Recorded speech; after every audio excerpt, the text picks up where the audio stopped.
Hello, everybody, and I'm very happy to be with you once more after yesterday's session, which was live online. However, due to some technical problems, my audio was not very clear, and I'm very sorry for that particular glitch.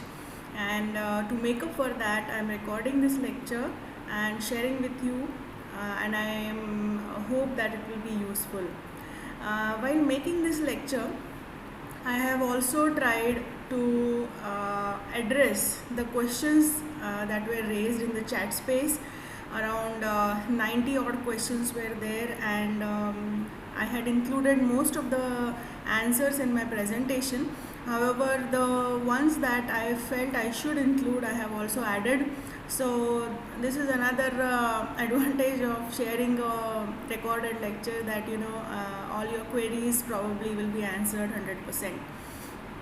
Now, to begin with, I'll be sharing with you these details about impressions in fixed partial denture, starting with the introduction, ideal requirements of impression, prerequisites for a good impression, which is very important, different materials, different techniques, how to disinfect an impression, how to read an impression, what are the recent advantages, and lastly the conclusion. So under these headings we'll be covering the topic. So as you all know, impression is a negative likeliness or copy in reverse of the surface of an object, and impression material is any substance or combination of substances used for making impression or the negative reproduction. Uh, Going to the types of impressions, we make several impressions, and broadly they can be classified into three types, that is the preliminary impression for diagnosis and treatment planning, fabrication of custom tray, diagnostic wax up and all those stuff.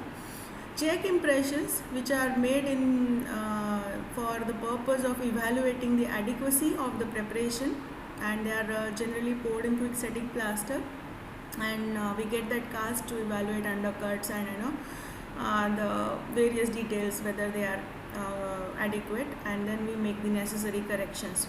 And of course, last are the final impressions, which are directly we fabricate the restorations on that particular cast. So these are the types of impressions. Now, what are the ideal requirements when we talk about any impression material or any impression technique? What should be there that we should look for? The first and foremost is the safety and comfort of the patient. The second is accurate reproduction of surface details, extremely important because we are dealing with the fixed partial denture impression, and accuracy becomes all the more important because here we don't have the mucosa, which is more forgiving than the periodontal ligament. Periodontal ligament is very very less compressible, and therefore even a small amount of incorrect impression making our fault may lead to faulty prosthesis. So that is why accuracy and good dimensional stability are important in the fixed partial denture impression, because the compressibility of mucosa is more and compressibility of periodontal ligament is less, and therefore all factors like impression making, the occlusion and everything has to be meticulously carried out to the maximum level in fixed partial denture, okay, because we don't have the cushioning effect or the relief effect which we have in complete denture or removable denture. Then we should have a material which is compatible with gypsum products, because you remember this, that impressions is ultimately going to give us a positive likeliness, that is a cast. Now if the gypsum product is and the impression materials have some interactions, undesirable interactions, it's not going to serve the final purpose, and therefore compatibility with gypsum products is utmost important. And last but not the least, it should be economical. The material or the technique or whatever we steps we are doing, the equipment, everything has to suit the pocket. So move forward, what are the prerequisites, what we should do before we embark upon the journey of making an impression? We should assure the tissue health, because unless the tissue is healthy, impression making, that to final impression making doesn't make sense. So ensure the tissues, the gingival tissues, the soft tissues and everything is in good health. There is a good gingival displacement which has exposed the cervical margin. There is a good moisture control because the materials that we are using are affected by the presence of moisture, blood, the saliva. Okay, then comes the proper selection and of the material and technique, because we have variety of material to choose from, we have various techniques to select from, and therefore we should understand the criteria which are responsible for the selection. And last but not the least, whichever technique or material we have selected, we should execute them with special attention to every detail meticulously, and we should also pay special attention to patient's comfort. So all these are the prerequisites for a good impression making in fixed partial denture. Coming to the materials, what are the different materials that we have in our hand to make an impression for FPD? So all of you must be aware of this particular chart which is given in Rosenstiel, which is nicely compiled the various aspects. So irreversible hydrocolloids and reversible hydrocolloids are there, and irreversible hydrocolloid is an indispensable material. Alginate is the material of choice when we first make an impression. However, the use is limited for diagnostic casts, and for working cast we do not advocate irreversible hydrocolloids. And for reversible hydrocolloid, we have I don't think we use it very commonly, agar, because it requires lot of armamentarium, and we have other materials which serve the purpose as well. So coming to the elastomeric impression materials, which are of 4 types: polysulfide, addition silicon, condensation silicon and polyether. Out of these, polysulfide and condensation silicon, we will see further that have inferior properties as compared to the addition silicon and polyether, and therefore we will be concentrating more on addition silicon and polyether. So when we have the irreversible hydrocolloid as a material of choice for making diagnostic impression, and addition silicon or polyether for final impression. Now out of these two, polyether is very stiff and it is sensitive to moisture, so only addition silicon remains there as a choice, which has excellent properties, and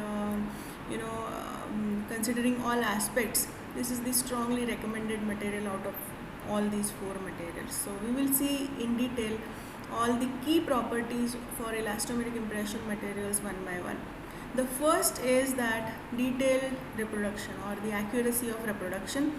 ADS specification 19 has specified that it should provide the detail up to 25 micron, fine detail, and polyvinyl siloxane or the addition silicon material is the best in this regard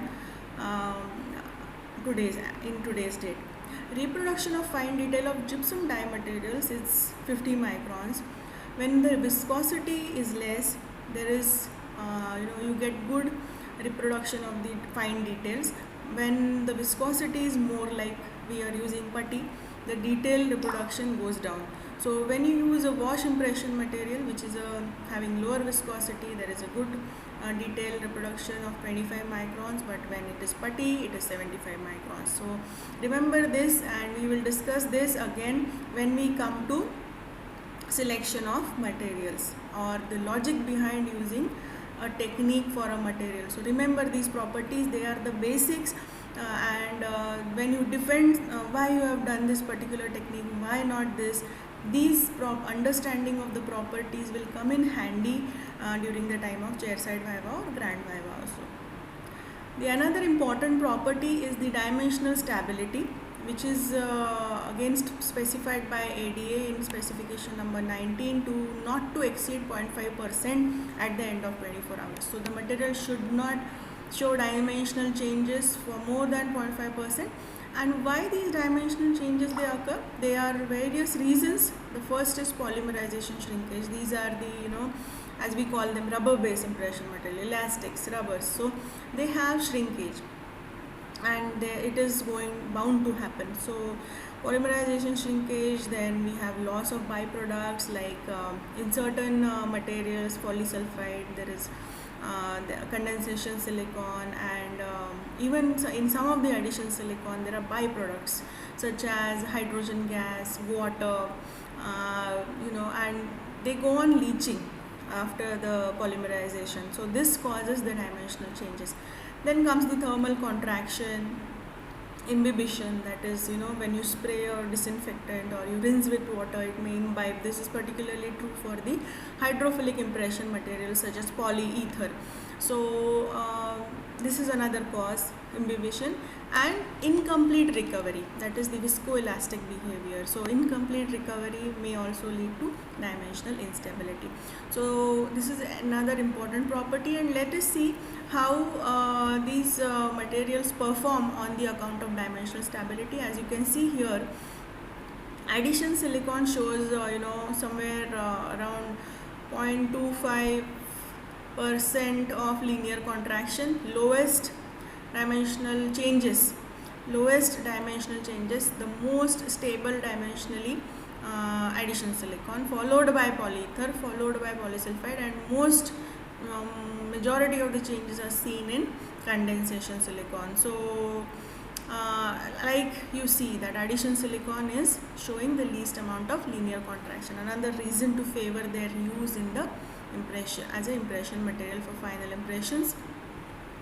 A very important property is the tear strength. Now, what is tear strength? It is the measure of the resistance to fracture of an elastomeric material when it is subjected to tensile force acting perpendicular to a surface flaw. So point of consideration here is interproximal area, subgingival area, slot or grooves or additional retentive features that you have prepared in your presentation. As you can see, when it goes in the gingival crevice here, the material, if it is not showing good tear strength, it will break or fracture, and this material will remain in the gingival sulcus, and therefore the accuracy is again not there. You will not get this margin in your impression. So you need to have a material which is having good tear strength, or a material which does not break upon removal even from the thinnest areas.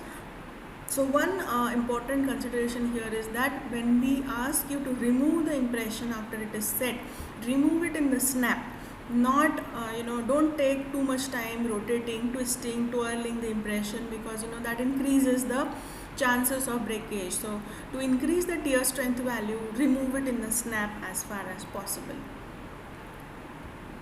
Now coming to elastic recovery. So what is elastic recovery? These are the elastomeric impression materials. So when they are polymerized completely and you withdraw them from the undercut areas, they rebound back. So this is the elastic recovery. No impression material shows 100% elasticity, but polyvinyl siloxanes are 99% elastic, and even polyether is 99% elastic, followed by condensation, which is less, 98%. So greater the depth of undercut, greater amount of permanent deformation. Undercut makes elastic recovery less, so the material cannot recover on its own. So understand this, because when we make a custom tray and there is an undercut, tissue undercut or a hard tissue undercut, not undercut in the preparation, mind well, I am talking about the undercuts in the dental arch. So, and you are making an impression and you are using a custom tray, so you have to block the undercut, because when the material goes in the undercut and comes out, the elastic recovery doesn't happen that well, and it shows the greater amount of permanent distortion. So that is one area that you should be careful about. And higher the viscosity, less is the elastic recovery. So if you insert putty material into some undercut, it will show you more amount of recovery rather than less amount of elastic recovery, and light body will show more amount of recovery. So higher the viscosity, less is the elastic recovery. So clinical consideration is that to maximize the elastic recovery, eliminate or block the undercut. So another important property is flexibility and stiffness. So polysulfide are followed by condensation silicons, are followed by addition, and followed by polyether. That means conventional polyether is 27 times as stiff as the light body of polysulfide impression material. You remember this because if it is a stiff material, it will break but not flex, and therefore it will not reproduce the surface. It will not even if it reproduces the surface detail. If it breaks, ultimately it's of no use. So whenever you're making impressions of undercut areas, or sometimes periodontally compromised teeth, long and thin preparations, especially in the mandibular anterior area, don't select polyether. You can select addition silicone, which is showing better, faring better in this regard. Now you can see here what I was talking about, the hard and the soft tissue undercut. It is difficult to remove the impression from patient's mouth, and if you think that there is an undercut, provide additional relief, so that 3 times the depth of undercut, so that the elastic recovery is not compromised. Now coming to the rheological properties, which are very very very important: flow and viscosity. Adequate flow is very important for the material to go inside the grooves, pinholes and cervical margin, capturing it in detail. So there is one important property that you should be knowing about, is that of schizotropic behavior or pseudo-elastic behavior. Now when you see that when you apply pressure on certain materials, such as monophase impression material, when you apply more pressure, it will flow more. So this particular property is shear thinning. The amount of flow is directly proportional to the amount of pressure applied. So this particular behavior is important in monophase impression technique, and very important in terms of viva and selection of material as well. Coming to surface wetting. Okay, so as you all know that the teeth will be covered by saliva, and you cannot expect it to be completely dry. So what happens to the materials? What is the wettability of the impression is also very important. So hydrocolloids, in that matter, both the reversible and reversible, are truly hydrophilic impression material because they are water based. So even if the field is wet, you will get good surface details. But when it comes to elastomeric impression material, only polyether is completely hydrophilic. Okay, but conventional silicons are hydrophobic because they have a contact angle of more than 95 degrees. So conventional silicons like condensation as well as addition silicon. So what do we do to increase their wettability? Is we incorporate the surfactant either inside the impression material or extrinsically, and this is done to improve the wettability or reduce the surface the contact angle. So these are some newer hydrophilic silicone formulations are there, which have incorporated non-ionic surfactants and grafted them to the silicone polymer to improve the wettability. But studies have shown that the quality of the impression obtained clinically is unrelated to the surface activation of the material, right? So wettability is enhanced in newer hydrophilic silicone formulations, which are claimed to be hydrophilic, and therefore they are good to use. So this was about the surface wettability. Coming to biocompatibility, another very very very important feature. Because there is a probability of allergic or toxic reaction, although it is a small probability, but it is there. There is a hypersensitivity potential in polyether catalyst, which can cause contact dermatitis, but it has no cytotoxic effect. Now here clinical relevance is that whenever you are taking out the impression or removing the impression, there may be chance of incorporation of a residual segment of impression material in the gingival sulcus, or in below the contact area, somewhere minute segment, which can induce severe gingival inflammation. It is difficult to detect because radio opacity is not there in all the material. Polysulfides are radio opaque, but barring that, all the other materials don't show that much of radio opacity. So remember this while impression making procedure. Examine your gingival sulcus immediately after impression removal for evidence of tearing, tight interproximal contact. we have a habit of inspecting the impression material or the impression in our hand, but not the mouth. So in the mouth also you have to look for any evidence of residual impression material, just to make sure there is no allergic reaction. Now coming to another important, extremely important point of contamination of your impression. Now this can inhibit the polymerization of the polyvinyl siloxane impression material. There are two types of contamination, direct and indirect. Directly it can happen because of the gloves that you are wearing, which are latex gloves, and if you make an impression with rubber dam in place just in case, which is quite rare, but still. So these are the two causes which are directly causing inhibition, because of the sulfur which reacts with the chloroplatinic acid catalyst present in the impression material. Indirect inhibition can occur when we have retraction materials which have the aluminium or ferric salts in them. So this can cause indirect inhibition of the polymerization.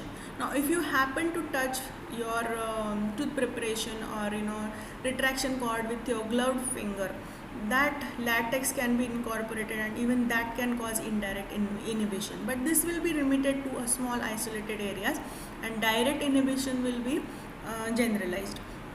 You can see what happens if there is a unpolymerized material which is there on the tooth surface. It will be slippery and sticky to touch. In the impression you will get a rippled surface. So clinically, what we should do is that you should use non-latex gloves, that is vinyl gloves or polyethylene gloves. You avoid touching the tooth preparation and gingival areas. Avoid handling the retraction cord with gloved hands. Now Browning et al. Has shown that simple rinsing with air water syringe, mouthwash, hydrogen peroxide are effective in removing all these residues of the hemostatic agents. Another important source of contamination is that if you have used the dentinal sealant, because to limit the dentinal hypersensitivity, that is immediate dentinal sealing procedure carried out with the bonding agent, and the smear layers from core buildup with composites, or you have done the provisionalization intraorally, and or maybe you are making an impression after the provisionals are cemented. So all these procedures can inhibit the polymerization of the impression material. And what we should do, ideally we should take care that the provisionalization should follow impression making. It should not precede the impression making.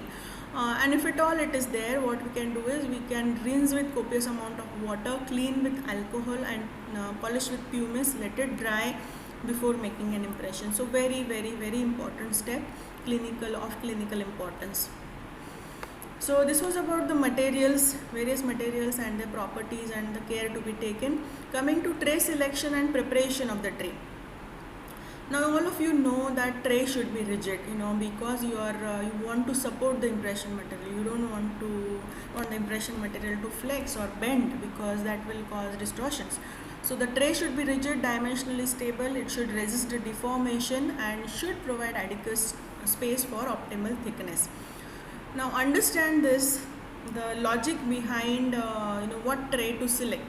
So before we select the tray, you understand this particular behavior of elastomeric impression material. So what is the behavior? That when you have a consistency like putty or heavy body, you have more amount of filler and less polymer. So what will happen? There will be less shrinkage because the polymer is less. But since the polymer is less, the viscosity will be more, and viscosity will be more, so the material will not flow. If the material doesn't flow, the accuracy is hampered, right? So we are having a material like putty, heavy body, which doesn't flow well, however it shrinks less, right? So we have less shrinkage, less accuracy. So to compensate for this, we have light body, which flows very well, records very well, but shows high amount of shrinkage. So we are using both of them to make use of both properties. Like putty has a good property that it shrinks less, and light body has a good property that it records in great details. So we are using them both, and when we use them both, you understand that both show polymerization shrinkage. And if there is a non-uniform bulk of the material, you have not distributed the material evenly all around, there will be non-uniform shrinkage, and the shrinkage has to be uniform, because shrinkage has to happen. It is, you cannot avoid it, but all you can do is that you can limit the amount of shrinkage and uniformly distribute it. So for this purpose, the stock tray is not good, because it will be 1.5 to 2 times thicker than the custom tray, because of obvious reason. The custom tray is made according to the patient's own dental arch, and therefore with uniform spacers. So this is the important science or rationale that you should understand behind selection of tray. Whichever tray you choose, you refer to the literature and you choose according to your discretion. But however, this is the logic behind use of custom tray. Now, so needless to say, plastic trays will show greater amount of flexibility, so out of question. Custom versus stock tray, we have already spoken that, and Gordon et al. Have studied that they produce the dies which are more accurate as compared to the stock tray. So this question is answered. Plastic versus metal stock trays, so use metal stock trays. Metal versus custom, use custom stock trays. Custom trays. So coming to the tray material. Now about the tray material, you have various choices such as autopolymerizing acrylic resin, light cure material, thermoplastic material. So whichever you are using, if you are using autopolymerizing resin, please fabricate the tray at least 9 hours before, because significant linear changes are seen during first 90 minutes. And to ensure complete polymerization and everything is fine, so to make it beforehand. If you need it in urgency, you can put it in boiling water for 5 minutes and allow it to cool to room temperature. Now if you use light cure tray materials, you can use them almost immediately, because the amount of polymerization is almost complete. Now regarding the spacer, the use of spacer. Now I'm not talking about the spacer for the entire impression, I'm talking about the spacer for the wash material. So wash material, we have study done by our own Duggal madam, which was published in the Index International Journal, which tells us that for impressions, 2-step putty light body impression technique with 1 mm spacer thickness for wash is the most dimensionally accurate impression methods in terms of resultant cast. So if you are confused about how much amount of spacer I should use, so remember that there are 2 types of spacers. Okay? We will go in detail about fabrication of custom tray. So putty and light body, both of them require a certain amount of spacer, but for the wash or light body, you need 1 mm of spacer according to this study. Now coming to the steps in fabrication of the custom tray, what you have to do is, you have to, in your diagnostic cast, you have to mark the border of the tray 5 mm apical to the crest of free gingival margin. Adapt a wax spacer of 2 layers, that is modeling wax, 2.5 mm thickness, that is total 5 mm in thickness. Create the stops on the non-functional cusps. We will see this again in detail. And mix the resin, adapt it, make a handle and let it polymerize. So remember that the total amount of wax spacer is 5 mm, combine both putty and light body, and only light body we need 1 millimeter of space. So this is how it looks, your tray. The tray thickness should be 2 to 3 millimeters to ensure sufficient rigidity. It should be 3 to 4 mm beyond the gingival margin. It should relieve the frenal attachment. And most important is the tissue stops. They should be tripodal in design, and it should be 3 in number, 3 mm by 3 mm in dimension, and around 45 degrees to the non-functional cusps of the teeth. And if there are no teeth, then rigid areas such as palate can be used, or maxillary tuberosity can be used. So very, very important to make tissue stops, so that it is guiding you in placement or positive seating of the tray and equalization of pressure. So this is how it looks like. You have adapted 2 layers of spacer, put a aluminum foil so that when you remove the spacer, the wax residue is not there, which again hampers the bonding between the elastomeric impression material and the tray. This aluminum foil helps you in that. You can additionally prepare the buccal ridges here, which facilitates easy removal. Also make retentive holes with rounded carbide. Use the adhesive, paint it on the surface, don't spray it, and let it dry it out for 10 minutes. So a special mention for tray adhesives. So what is tray adhesive?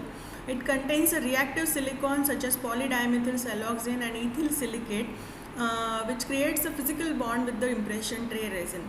When an adhesive is used, the polymerization contraction is pulled towards the tray rather than towards the center of the impression material. It is very critical to always use an adhesive on the tray even if the tray is perforated. Drying time of 10 minutes is critical.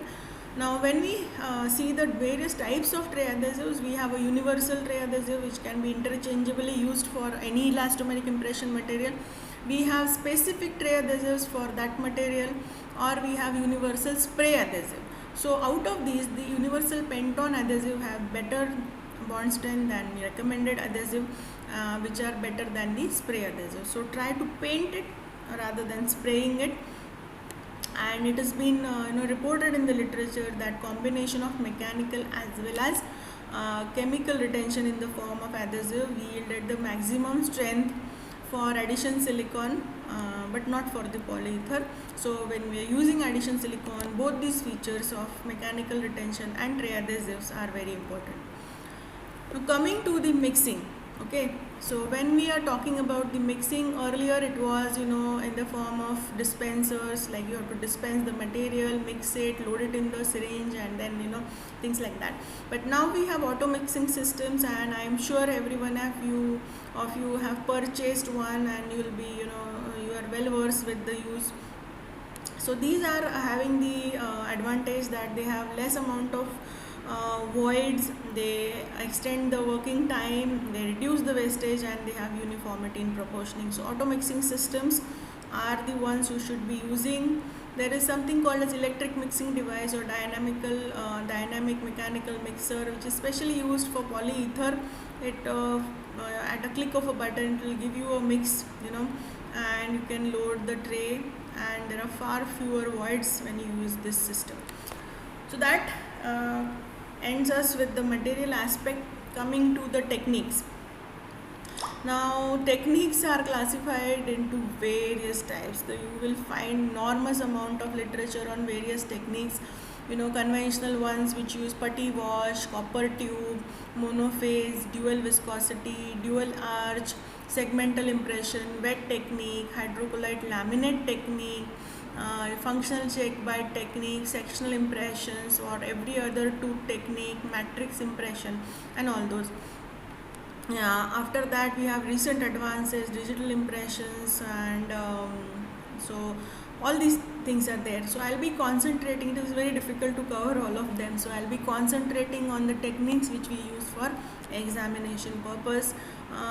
So when you see that depending on the mixing type or mixing technique, they are classified into double mix and single mix. Okay, so double mix uses putty light body or a heavy body light body, and single mix uses monophase. So double mix are again further classified into single step and double step. Now these double steps are again further classified according to whether they are providing space for wash impression or not providing space for wash. So when we are doing arbitrary scraping, these are unscraped or unspaced impression techniques, and when we provide the space like cellophane sheet which as a relief or a spacer, or a wax spacer, polyethylene sheet spacer, or provisionals as a spacer. So all these are spaced impression techniques. Another way to classify, of course, is according to tray, custom tray, stock tray, and according to purpose, diagnostic, check, and final. We have already seen this particular aspect, so we'll be concentrating on this whole thing further. But before we begin, I should also tell you the technique of making alginate impression, just to revise and stress upon some important points. Why we are making alginate impressions is that we want a cast for diagnosis, for diagnostic wax-up, we mock preparation. Sometimes we want to fabricate interim restoration on this when we are using indirect direct technique. and of course for fabrication of custom tray. So if you have a good diagnostic impression, only then the custom tray will be accurately fitting, and that will affect the accuracy of the final impression also. So remember, dear PGs, that tray modification is extremely important, that you should record all the sulcus and everything in detail. When you want to modify, please modify with a rigid material like a tracing compound. Don't use wax because it is non-rigid and it is likely to distort. Before making impression, block out the undercuts with Teflon tape or wax, because these may cause, like we have seen here in the properties, that it may hamper the elastic recovery during final impression, and also may cause discomfort to the patient because of the forces exerted. Rinse with water, and then application of tray adhesive for alginate impression is also possible. You have separate adhesives for alginates, and to prevent the delamination, as you can see, what is delamination is nothing but the detachment of impression from impression tray, and this will cause the very much distorted cast. So apply adhesive, load the tray, sectional placement, wet glove finger, and then smear it on the tooth surface, and pre-pack the palatal vault if it is deep, and then make an impression. After you make an impression, remove unsupported alginate. Very, very important. Remove unsupported alginate. It should not at all be there, because it will cause distortion, and it should be placed on the firm surface after rinsing with water, and this is how it should look. No unsupported alginate, and like this. So this was about the alginate impression making, and the cast that you get, they should be as accurate as possible. Now coming to the step 2, that is the final impression using elastomeric impression material. So as we have seen in the classification, that double mix single step putty wash impression is there, and double mix double step putty wash impression is there. So first we will see the single step. Now in this technique, the putty and the wash materials are recorded or put in the mouth simultaneously. They set together. Now when we say that they set together, you remember that the putty is having higher viscosity and it will push your light body, and therefore the areas which should be recorded with light body may be recorded with putty, because they are setting together. So critical areas such as the gingival crevice, you can see here that margins, the surfaces, teeth surfaces can be recorded with putty, and whole light body is only displaced to the borders because the putty keeps pushing it. So this particular squash technique should be avoided as far as possible. You can see on the cast also, you may see horizontal ridges and creases. Casts are not accurate, and so therefore this technique is not desirable. So coming to the two-stage or two-step putty wash technique, as I said, they can be spaced or unspaced. When you have unspaced impression, you make a preoperative putty impression either on the check cast or intraorally, and again you reline it with thin layer of wash. So we will see that how this is carried out. First we will see the unspaced materials. So you make a putty impression and you trim it out and create a space for wash using scalpel or putty scraper. Okay, you provide the space for wash arbitrarily. So again, this is having less amount of accuracy. Coming to the injection molded putty wash technique, that you make a putty impression here without any space for wash, and then drill a hole through the perforations in the tray and cut away the gingival margin region. Provide buccal sluiceways and inject your light body through the hole that you have drilled, and this is how you will get your impression completed. Okay, so it can be used for repair impressions, although I will again come back to this point in the concluding slides, that whether or not you should repair your impression, but nonetheless this is one of the technique used. So coming to monophase impression or a single viscosity technique. Monophase is a medium viscosity material, so it can be used both as tray and syringe material in a custom tray with 3 millimeters of spacer. Now as you have seen in the properties, that this material shows shear thinning properties, that is pseudo-elastic behavior, and therefore we apply more pressure so it flows and records the details also. And please remember that this is a very important material and this is very important technique also, but it has certain disadvantages, like flow is a little hampered, because as you know, light body flows extremely well. So in comparison to light body, medium viscosity will be lesser, and as the amount of polymer is more, it will show more shrinkage, and also the surface reproduction is also not as good as light body. So but nonetheless, this is a good technique to be used. So coming to the double mix double step putty wash technique with spacer provided. Okay, so these are the ones that you should be knowing about thoroughly. So double mix double step putty wash techniques, as we can see here, that you can use them, and let us see the steps that are being followed. So when you use this technique,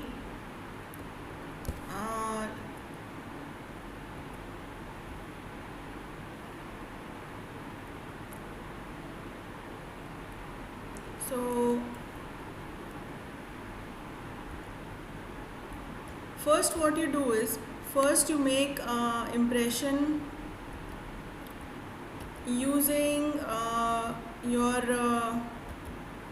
cellophane sheet. Okay, cellophane sheet is having a thickness of 20 to 40 microns. So you mix your putty.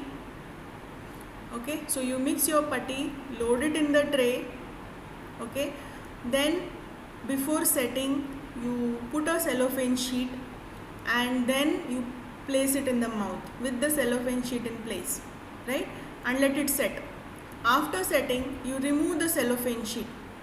Okay, remove the cellophane sheet after setting, and then inject the light body intraorally, and then insert this impression one more time. So this is the final impression that you will get, and this is how it looks like. So with cellophane sheet as a spacer. Now this particular technique is good, but then as you can see here that the cellophane has not provided adequate amount of wash thickness that we have seen. Wash thickness should be 1 mm and cellophane sheet is not 1 mm. So again, this technique has a limitation. So coming to the next technique, that is using wax as a spacer. Now here you can see that the steps remain the same, that you use one layer of base plate wax, and first of all you mix the putty, load the tray, and make an impression on the cast with this wax spacer in place, and then this is how it looks like. Take out the wax spacer, and after taking it out, you inject the light body in the patient's mouth. Okay, and after injecting, let it set, and after it sets, it looks like this. So if you compare, you can notice that evenly spread thick wash impression, 1 mm 1.5 mm thick wash impression can be seen. So this is better than the cellophane technique. Now coming to polyethylene sheet that we use as spacer. So polyethylene sheet can be adapted in vacuum forming machine, and you can use it. You can see beautiful impression in this. Again, tissue stops are given. You can see 3 tissue stop, 1, 2 and 3. And this technique, you can use different thickness of the polyethylene sheet. So we have seen that 1 mm is adequate. So this is also a very good technique too, which can be used. Now some important tips after seeing all this materials techniques. Now when it comes to execution or actual procedure, what you should keep in mind: remove saliva and blood, rinse well, look for the expiration dates and working time and manufacturer's instructions. You remember that refrigeration of PVS materials is done. You keep it in the fridge so that a working time is extended. For every 10 degree decrease in the temperature, the working time is doubled, but remember that it should not be too low. Don't store it in the freezer. Okay, so ideal optimum temperature is 23 degrees Celsius, and therefore take out the cartridge from the fridge well before the impression making.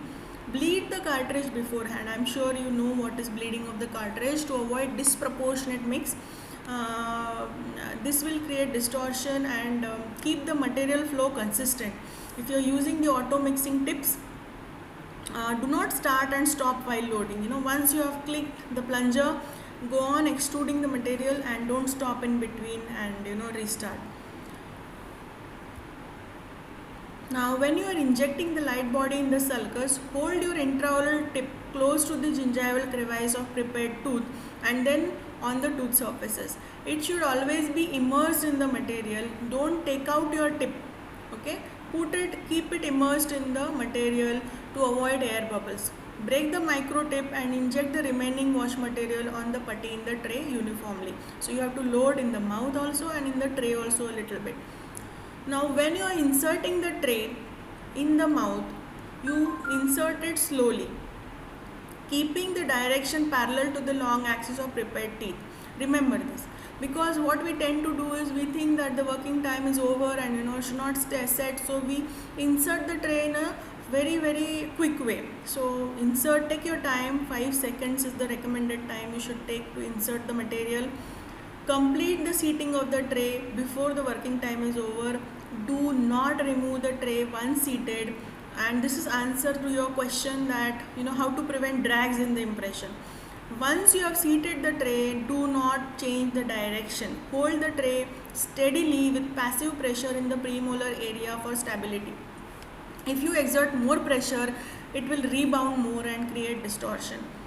And this is very important. So this answers the question of dragging of the impression. Dragging will happen when you change the direction when it is setting. So once you have inserted, don't change position and let it set with passive pressure. Remove the tray and snap. Once it is over, remove it and snap and avoid unilateral rotation. Okay, so these are the important tips that you should be following. Now there are certain things I would like to advocate that you should have. So what you should have is this 3M has come up with a very nice ergonomically designed gun as well as the syringes. Okay, and they save the material and they have a very nice intraoral tip which avoids the trapping of air bubble. So this is the one thing. Then you should have a stopwatch to the assistant should tell you the working time and setting time exactly on the basis of this timing on the stopwatch. You should have a tray holder so that your trays, after they are disinfected, before pouring they should be kept properly, and loops to examine your impression, and this sort of a thing which is an organizer for your impression accessories. So these are the things which can be used. Now, how to read your impression? Examiners will ask you when you show them the impression. They will ask you, now how do you think it is? Read your impression for yourself. So how it should be that it should have finish line which is adequately recorded, exposure of tissue stops, no voids, tears, no exposure of the tray, no impression delamination, and no shiny smooth moisture contaminated areas. So these are the points you should look for. However, there will be chances of having certain defects, and there was a study done where they have seen what kind of defects can be there, and as you can see, there can be voids, there can be air bubbles, and there can be various things that can happen. So we will not go into detail of this, but this is a very important article that you should go through and see that what are the defects and reported. So all these defects can be avoided by different techniques. Okay, so care should be taken for various things, like I have mentioned many of them, but for a complete guidance you can refer to the very important guide for troubleshooting by 3M. It is available online. Please refer to that. They have addressed all the causes and they have mentioned the remedies. So due to lack of time I can't cover all of them, but I have covered most important ones. You can read it in detail when you search for the troubleshooting in impressions by 3M. Now there is a study done by Bloomberg which says that if you have a defective impression, what to do? Should we correct it? Should we not? So they have studied and they have told that you should remake and relive and reline entirely. Don't repair individual areas. Localized area repair. Avoid repairing the localized area. Why? Because you don't have a control over the flow. It can flow into the areas which are good, nicely recorded. So should not do the localized repair. Although it looks good, for the exam purpose, if there is a small void exactly on the place of gingival margin, which is very common, but it will look good, but then still the cast may not be accurate. So try and make a habit not to, first place, don't get a defective impression, but if you get, you do the entire wash again. Now coming to very important aspect of disinfection of the impression. In today's times it is extremely important. So there are two techniques, spray and immersion, and disinfectant agents are there. 2% glutaraldehyde, 10 minutes iodophores, 1:213 dilution, chlorine compounds, complex phenols, phenolic glutaraldehyde. So someone has asked what are the exact brand names. So these are the brand names by Der Dental. We have MD520, we have Zeta 7 spray by Zermac, we have Dimenol by Septodent, and if you want, you can have sodium hypochlorite of 0.5% dilution. Either you immerse in 10 minutes or spray and keep for 10 minutes and rinse. So this answers the question of what exactly are the brand names and how to use them. Now Franco et al. Have compared the effect of storage period on the accuracy of impression material. Another question is asked that how long you can store them, for getting adequately accurate cast. So polyethers, as you have seen, that they are hydrophilic and therefore 24 hours at the maximum times, and addition silicons can be stored till 7 days at room temperature of 23 degrees and relative humidity of 55%. So this answers the question of effect of storage period. Then related to repeated pores, can we pour them repeatedly? So the answer is yes. For addition silicon, you can pour them repeatedly. Polyethers also can be poured repeatedly. However, the condensation silicons and polyether should not be poured repeatedly, and you should not delay the pour for more than 30 minutes. Okay, so this is the answer about the repeated pores. Now coming to the recent advances, we have a material which addition silicon incorporating a hemostatic agent in the wash material, 15% ammonium aluminum sulfate, and so it is a simultaneous technique, or should I say that there is just one material which has a hemostatic agent, and there is no separate heavy body or light body. So this is the no cord VPS. You can go and see the details on their website. Something about the digital impressions.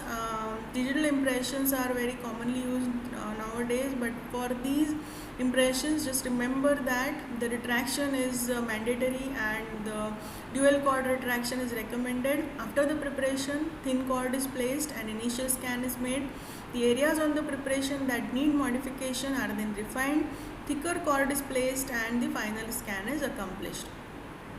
Now another question which was asked in the chat space was about what if the tooth and implant impressions are combined. So there is one article published in the Journal of Prosthodontics by Chi WWL in the year of 1998, which tells us the detailed technique of recording the impressions when there are teeth as well as implants. So what they tell is that you make impressions in combination. Okay, you have individual custom trays, acrylic trays. You make an impression with monophase first on the arch, and then what you do is monophase or heavy body, and you again place light body and place that tray in the mouth, attach your impression copings, and then take a pickup impression.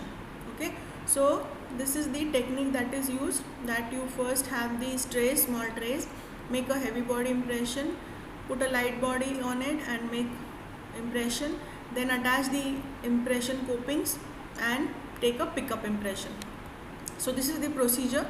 Now you, all of you are aware that implant impressions, there are two basic techniques: open tray, which uses direct procedure, open tray technique, and closed tray, which is indirect, or we have pickup impression. So this is open tray and closed tray. I will not go into detail of these impressions as there is a time constraint. So to conclude with, I will say that the impression is the first step towards the successful fixed partial denture prosthesis, and take one step at a time, and relax, and put all that scientific rationale that goes into selection of material and technique for that particular patient. Give attention to detail, focus, do your best, and I'm sure that you will have a good impression in your hand. All the best, and I thank the Indian Prosthodontic Society Pune branch and also the head office for this noble initiative. And if you have any question, you can mail me on this email ID. Thanks once again, and I hope